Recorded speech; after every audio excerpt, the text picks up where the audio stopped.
Peace. A short but meaningful word.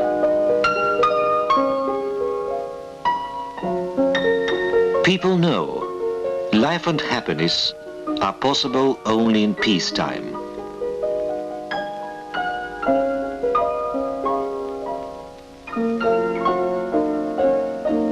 But peace doesn't come by itself. One must fight for peace.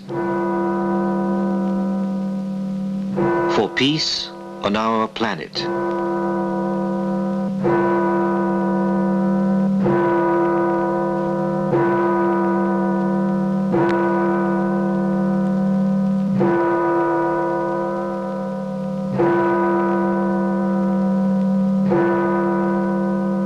Many years have passed since the end of World War II. A new generation has come. New towns have risen from ruins. But the memory of those who gave their lives for victory over fascism lives on.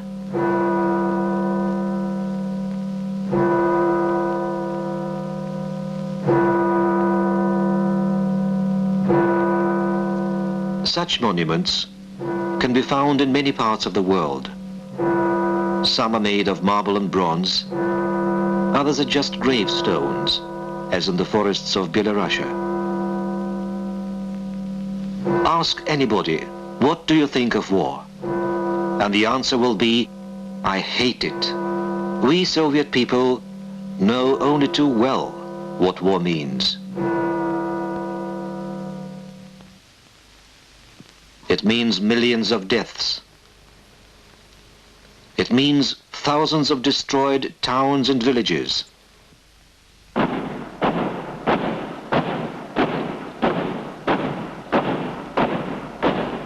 The outcome of World War II, the great patriotic war to us, is common knowledge. The fascist invaders were defeated by the Soviet army by the joint effort of all the Soviet people. But nothing has been forgotten, because 61 countries, 80% of the world's population, were involved in World War II. 110 million people were under arms. 30 million people were killed, among them 20 million Soviet people.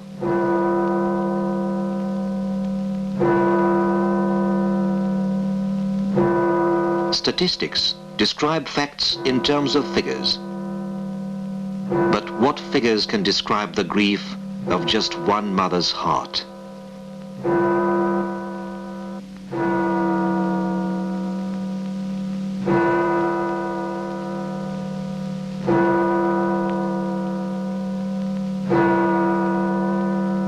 Hiroshima. This is a monument to the victims of the American A-bomb attack on Hiroshima. The words inscribed on the monument cry out, "Fight for peace. Fight against A-bomb." The first atomic bomb was exploded at Hiroshima on August the 6th, 1945. 78,150 people were killed. 13,978 were reported missing. Just think what may happen to all of them, to these students,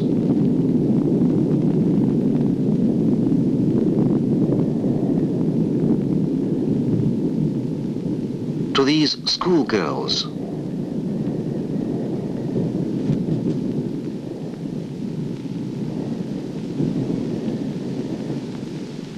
to this boy, to this young mother, if the imperialists unleash another world war.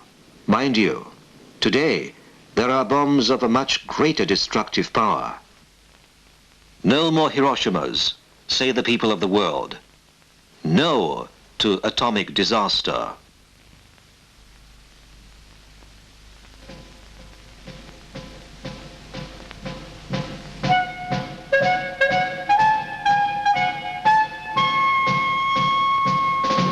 You see the historic scenes, the beginning of the sweeping movement of all the peace-loving people of the world.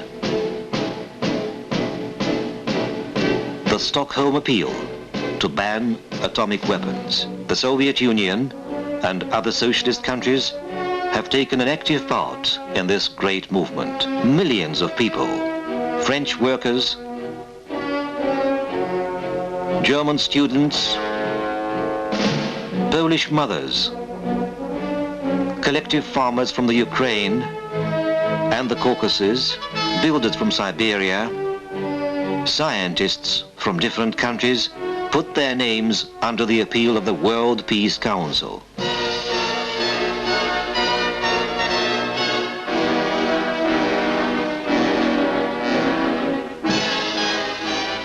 The struggle for peace and class struggle in capitalist countries are interlinked.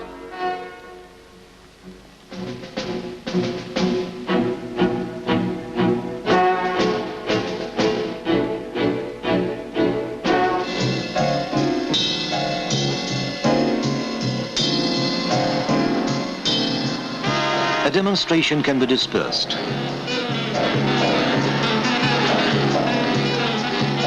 A man can be knocked down.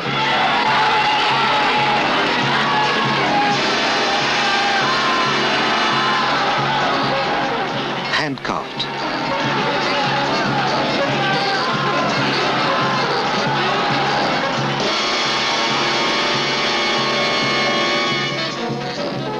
But there's no way to stop the irreversible process of the renovation of social life.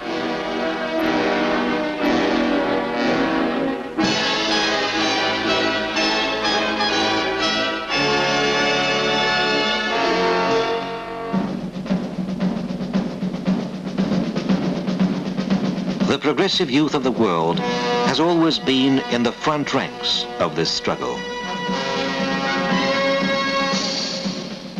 In 1945, the idea of holding youth festivals, the first World Youth Festival, took place in the summer of 1947 in Prague, the capital of Czechoslovakia. There have been many such festivals since then, in Berlin, in Bucharest, in Moscow.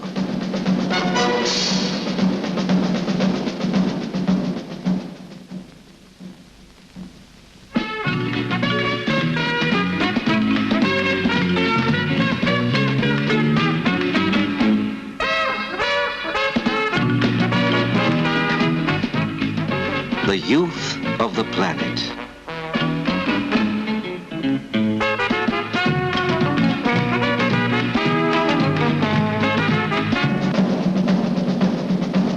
Young delegates from the capitalist countries. They were believed to be a lost generation, unable to fight, but they raised their voices against aggressive wars. These young Americans don't want medals given to them for fighting in the dirty Vietnam War.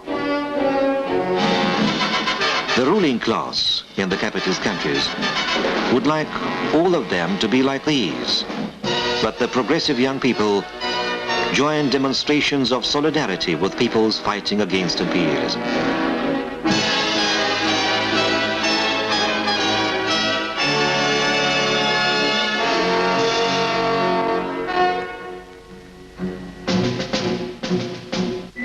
This is what weakness and indifference do to some of the young people. But strong and honest ones raise their voices against racism, for justice and equal rights.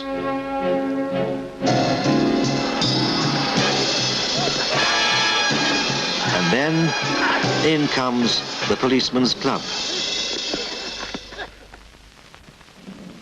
These progressive young people are looking to their future with hope.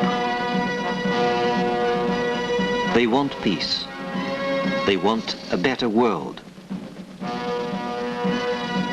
They ask, why is it that in the age of space research, in the age of great scientific and technological progress, millions of people in some countries are doing hard manual work?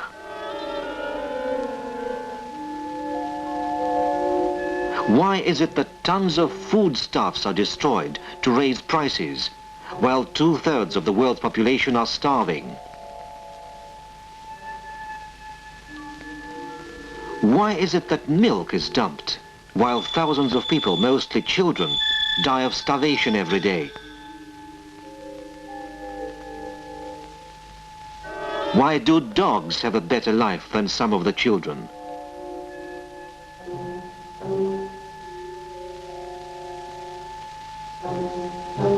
Why are living conditions so bad? Why are children unhappy? Maybe in the most developed capitalist countries people are happier.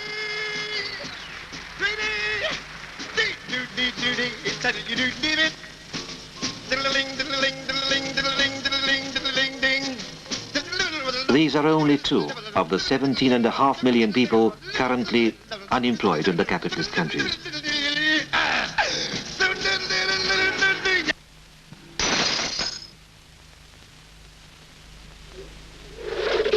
Some of them have to earn their living in this humiliating way. Injured bodies, injured souls.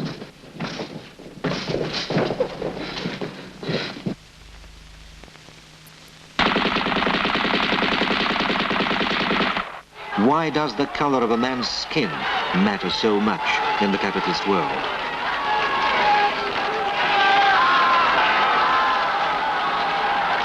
Too many problems.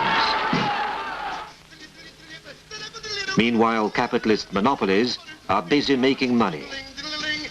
Due to the dominance of the military-industrial complex, many of them make fantastic profits out of the war industry. The forces of imperialism and aggression are at work. They are going on with a dangerous arms race. Since the end of World War II alone, thousands of millions of dollars have been spent on the arms race. That is approximately 1/2 of all material values ever produced by man. More than 30 different wars and armed conflicts have been unleashed by the imperialists since the end of World War II.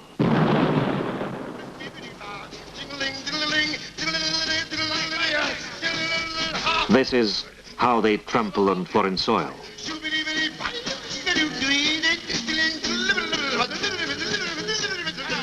This is the kind of culture they bring to other peoples. This is the kind of democracy they impose.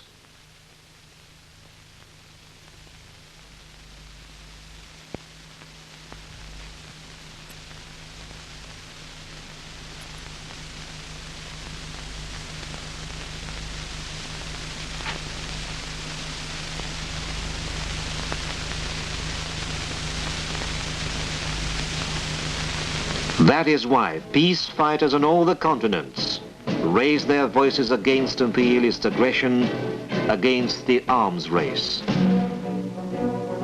Peace-loving people of all walks of life demand a just, democratic peace, the security of nations, and international cooperation.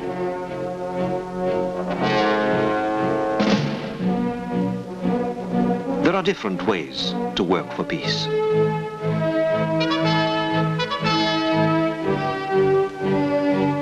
Writers believe the pen is a formidable weapon, and it must be used for peace. Film workers. The traditional motto of all international film festivals held in Moscow is for humanism in the cinema art, for peace and friendship among nations. Ever more countries are taking part in these festivals.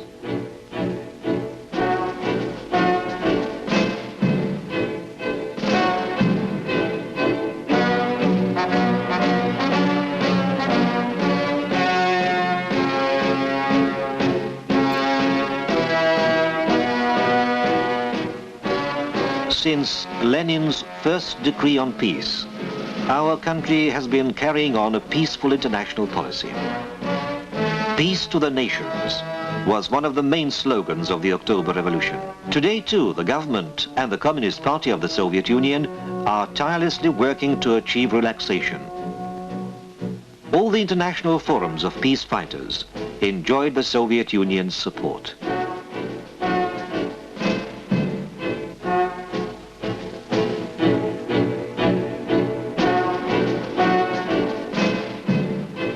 People of different views and classes all over the world cannot but realize the significance of relaxation. Many of those who were against it some time ago now support relaxation. They realize that everyone is bound to gain from relaxation. Understanding and cooperation, achieved here on Earth, resulted in the historic handshake and dialogue in space between the Soviet Union and the United States. The Soyuz Apollo mission was made possible due to the changes in the political climate.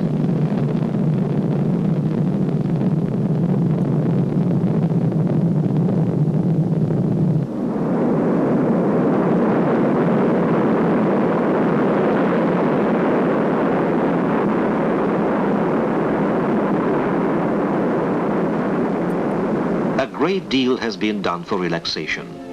The All-European Peace Conference in Helsinki was an important step to peace. Many important agreements have been reached on the strategic arms limitation, on the development of trade, scientific and technical cooperation. But a lot has still to be done.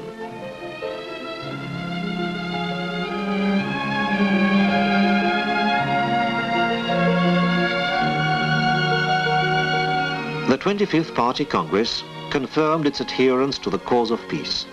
It advanced a new program of further struggle for peace and international cooperation in all spheres of life.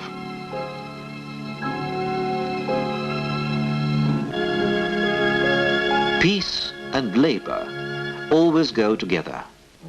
The working man was always a champion of peace. He is also the main driving force in the struggle for peace. Peace can and must be preserved. Modern science and technology may produce ever more formidable weapons. That is why strategic arms limitation and finally disarmament is very important. And we are confident that the peoples of the world are able to achieve that goal. Everybody needs peace.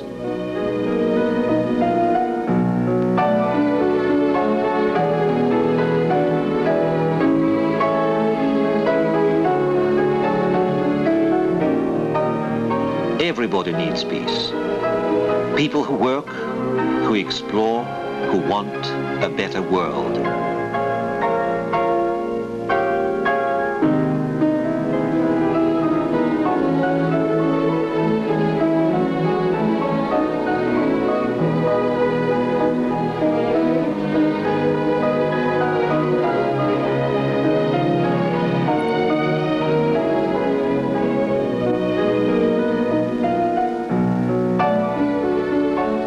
We all share one sky and one planet.